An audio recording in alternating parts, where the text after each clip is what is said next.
I want to go back to a little bit of your work with the Navy SEALs and ask a little bit of a higher level question, which is, so you have this deep experience. You spent 7 years working with Navy SEALs, other special operators. In your work now at Fount, I imagine you've worked with tens, maybe hundreds of clients, optimizing their own peak performance.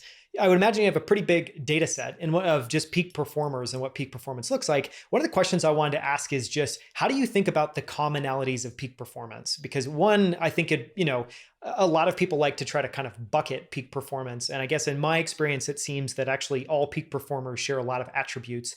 How do you think about that and what that looks like? I think the best performers in the world are able to handle the challenges that slow or stop other people.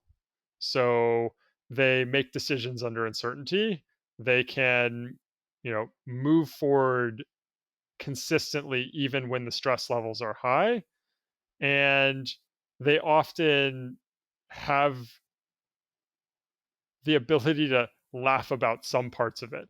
And that doesn't mean that people aren't stressed. And you hear a lot of discussion of very successful people with bipolar or other things, but like you've got to be able to laugh about some parts of it sometimes. And there's a Jimmy Buffett song where he says something like, "If we couldn't laugh, we would all go insane."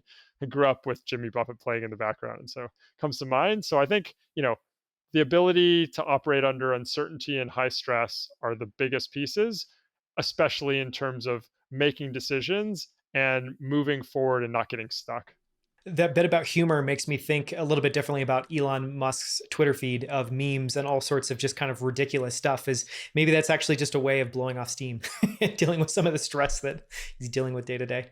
Yeah, and I think, the more creative someone is, often the more they see absurdities. I think you would imagine that a lot of his humor is related to absurdities, and so he sees these things that don't match his mental model, and it's funny to him, and he has sort of no evidence from the environment that putting those memes and things out there hurt him. In fact, as best I can tell, it's like helping his brand really quite a bit. So, yeah, I don't blame him, and I like having humor in my life, and I think being able to laugh about even the hard times has been critical for me to push through, running a startup for the last 3+ years.